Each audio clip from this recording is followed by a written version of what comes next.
So, hello, this is John's D&D vlog, episode number 8, storytelling, and today I'm going to focus specifically on ad-libbing. When you're doing a story, when you're writing your module, you can take a lot of time and you can make it look exactly the way you want it to look. You can be careful about every little aspect, every little detail. But then, during the game, things are going to pop up left and right. So, for example, right, so if the PCs meet some guy walking down the road, you need to know how that guy's going to respond. Sometimes you're going to want to, flesh it out a little bit, and not just say yes or no, but you want to add a personality of the guy. You just want to make a more interesting experience for the players, right? Or they go to a shop and they want to know how to, if a certain thing is there, or they go to a carpenter and they want to know if he's a really good carpenter or just an average one. Or you've planned this big huge dungeon off to the right and the PCs decide they want to go left. So in each one of those instances, you're going to need to know how to deal with it in a moment's notice, right then, right there, right? So this is called ad-libbing. Ad-libbing comes from the phrase ad libitum, I assume that's it, from Latin, and it means at one's pleasure or to do as you wish. So like in most movies, everything's scripted very, very, very carefully and nothing out of the ordinary happens. It's all been pre-planned, right? But occasionally you'll hear about scenes that were improvised on the spot, and especially like on the stage. I'm sure those guys have to do a lot of ad-libbing from time to time if things go strange, right? What do? Right? You got a bunch of guys sitting in front of you and they're waiting for you to react, and you don't know what you're supposed to do. And if you do know where it is in the book, then you have to take time to go look it up. You might not even own the book where that rule is, and your players don't want to sit there staring at you. So you have to learn how to be very quick and very good at coming up with stuff right away, okay? The biggest problem about ad-libbing is the stress. I get stressed out about stuff like that. I mean, it's not a terribly important thing to get stressed out about, but still I got a table of guys staring at me wanting an answer or wanting the continuation of the story, and all I can do is just like sit there and look at them. That's not a fun game, right? But there are a few quotes that I know of that will help you get through it, right? Here's the first. It's by Gary Gygax. He said, "The secret we should never let the game masters know is that they don't need any rules. No rules are needed," right? I heard about one game, they did all of their combats with a Jenga set. Those blocks, it's you take out a bottom block and you put it up on the top. And if you could ever take a block out of the bottom and put it up on top, then whatever it is you were trying to do was successful. But if the tower fell down, then you failed, right? You can do anything you want to do. You got to realize that there are no set rules. When D&D first started, all it was those 3 books that I showed you back in episode 5, right? That's all that they had. Fred Funk, that's all he used every week, right? And he did amazing things with it. You just have to learn how to deal with it, right? I also had another friend. This is another quote I found really helpful, right? He had studied acting for quite some time. In fact, he was a high school drama teacher, right? So he said that when you're in a play and things go wrong, you just have to realize that's just the way things were meant to be that night. That's the way things were meant to be that night, okay?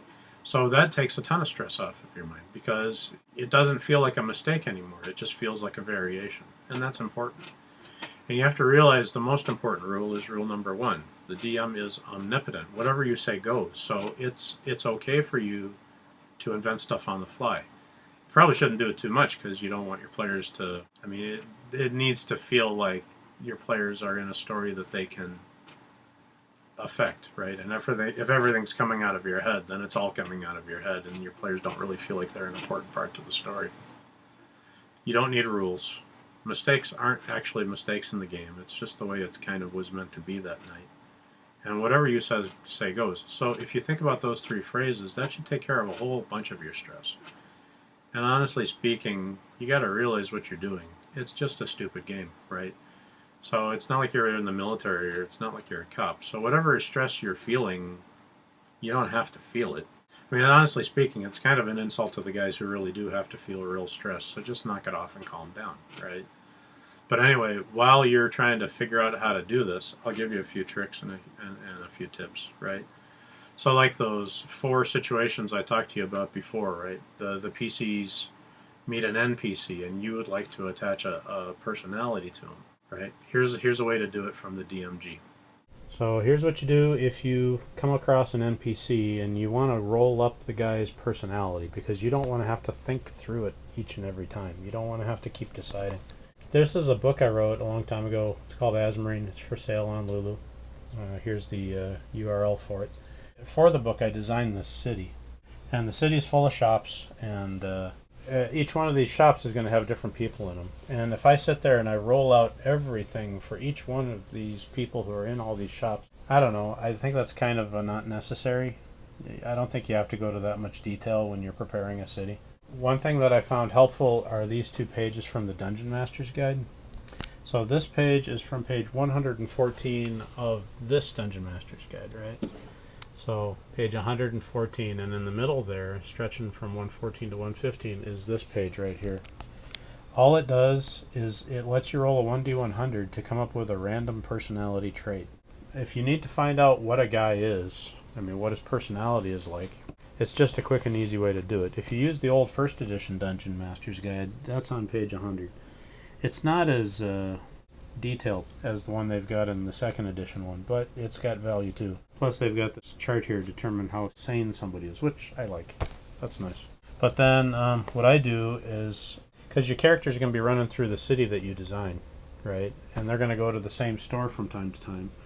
But it may be months before they visit the same store more than once, right? So once you roll up the number on these charts, what I do is I write on my map an adjective that applies, and then it just applies to that whole store. Someday, eventually, once you design a city, it still is more or less just a blank map.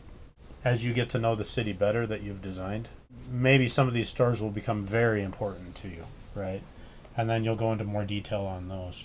But for the time being, just to get you through your campaign, it's very handy to just be able to walk up to the Dungeon Master's Guide, roll a 1d100, come up with a personality trait, and then you ascribe it to that particular store, and then months later, if they come back to that store, you'll know how to act. So just like with the city map, it's nice to have a city map you can write on. So anyone who spends like $50, $60 to buy some city that you can run your characters through, it's really frustrating because you spent so much money on it, you don't want to write on it, right? But nonetheless, it's really important to be able to keep notes, because this is the second biggest problem of ad-libbing. The first biggest problem is stress, right? But the second biggest problem is you got to remember it all. If you make the declaration that some guy is going to come after your party in 6 or 7 months, or the PCs went into one store that they accidentally killed a guy in, you have to remember all that stuff. It only makes sense that you need to be able to keep track of it. So I suggest you keep track of everything in just a really good diary. And not only a diary, but a diary where you can look up individual events. So like here, and this is my software again, right? So I can go through here and look at all the different characters that are running through my campaigns. And whenever anything happens that, I'm going to need to remember, I can just make a quick note. So this is what happened to one character. As he was going through a dungeon, he found a gelatinous cube, and inside the gelatinous cube was a sword. So I rolled up what kind of a sword, and it just so happened to be a +2 longsword, but +4 versus undead, right? And the sword has actually become a pretty important part of the campaign. So as the story of the sword continues to be fleshed out longer and longer and longer, I can add more information on here about the sword. Her name is Lola. She's a higher level cleric who one day died, but before they died, they put her soul into a sword. And now she spends all of her days singing Barry Manilow songs to herself, So it's just fun, something to do for the campaign. All I'm trying to say is keep a good diary, because all this stuff that you ad-lib, you're responsible to know it later on. There's always going to be those situations that just are weird, and you're going to have to try to figure out how to get through them in a fair way, right? So that example I gave earlier about a guy going into a store to see if there was a particular thing there and available, and then another guy wanted to go to a carpenter's shop and find out how good of a carpenter he was, right? Nowhere in the books, I don't know, maybe you'll find it, maybe you won't, I don't know, but the one thing that I know is you're going to have to come up with solutions to those things on the fly, right? So what all the referees I know do is they just they in their own head figure out what sounds good to them, and then they take a bunch of dice and they say, okay, if you roll this and get over such and such a number, then it's a success, right? In the first edition textbooks, they don't have anything. They don't refer to anything, but all the referees were doing it anyway. But in the second edition, they actually referred to it once in one very small paragraph. It's called an ability check. So if you want to know whether or not your character knows a thing that he might know, you can take a 20-sided die and have the character roll it, and if he can roll his intelligence or less on that 20-sided die, then he knows. You're having him roll a 20-sided die and checking it against his own statistic, right? His own characteristic. If you want to see whether or not a fighter can lift up a thing that it's possible that he could be able to lift it up if he were strong, you do a strength check, right? You roll a 20-sided die, and right, if he can roll his strength or less, then yes, he succeeds, right? So, an ability check. And you can see that on page 66 of the old second edition textbook or 93 of the new second edition textbook. You won't find it in the first edition one, but everybody did it, you know? Okay, but after that, you're just going to have to wing it. You have to come up with a die roll that's going to be fair, something that isn't going to rip your players off, that your players, after they roll it, aren't going to feel like, oh, he's just trying to hurt me. So you can have them roll a 10-sider. You can have them roll percentage dice. I had one referee, he would have us roll 3 10-siders to get a random number from 1 to 1,000. The one thing I know about this is that if you have your player roll just one die, then it's going to be very random. The result will be very random. But if you have them roll several dice, right, you're going to add the average, basically, of each of those dices. So if you have them roll more than one dice, it's going to be really hard for them to get on the edges, right? Which is actually kind of handy, because sometimes you want the result to be very normal, and you want these ends to be very rare. So this is a little program I wrote. Everything here starts out as 0. These are all the number of times a given result occurs. I'm just going to start it so you can see what's going on. So every time I roll it, every time it goes through this loop, it rolls a number of 1d10s. So here it rolls 1. And then if it got a 1, then it adds 1 to this number right here. If I got a 5, then it adds 1 to this number right here. But then sometimes you roll 2d10, right? And if the 2d10 divided by 2, and then you round it, if that result happened to be 3, then you add 1 here. And then it goes all the way up to 4d10, and each time it's random how many dice it rolls, right? So if you roll 4d10 and then you divide it by 4, and if after you round it, it becomes the 6, right? Then it adds 1 to this number here. All this basically is trying to show is that the more d10s you roll, the greater the result pulls to the middle. So if I roll 1d10, it's perfectly random. It's more or less 10% all the way up and down. The result, you'll get 1 just as often as you're going to get an 8 or a 5 or a 10. If I let this go on long enough, these will all turn into 10%.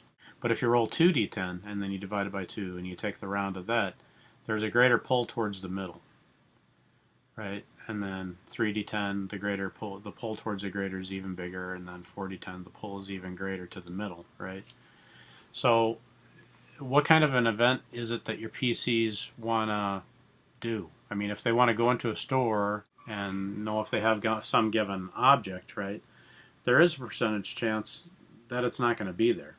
How do you determine whether or not it's there or not? What I'll do is, if the odds of it being in the store are perfectly random, then I'll just use 1d10. And if they get over a certain number, then yes, it's there. If it's less than that, then no, it's not there. So it's perfectly random with the 1d10. But when you get to the 2d10s, 3d10s, 4d10s, the result is skewed towards the middle. And the more d10s you use, the result is to greater and greater degrees more skewed. So, like, if you want to know whether or not somebody's insane, I would roll 4d10 and then divide it by 4, and if he can get a 1 or a 2 or a 9 or a 10, then that person's going to be crazy. This will tell you how crazy the person is. I answered all the questions. I mean, I posed at the beginning of this video those 4 different scenarios of when you're going to have to just wing it, right?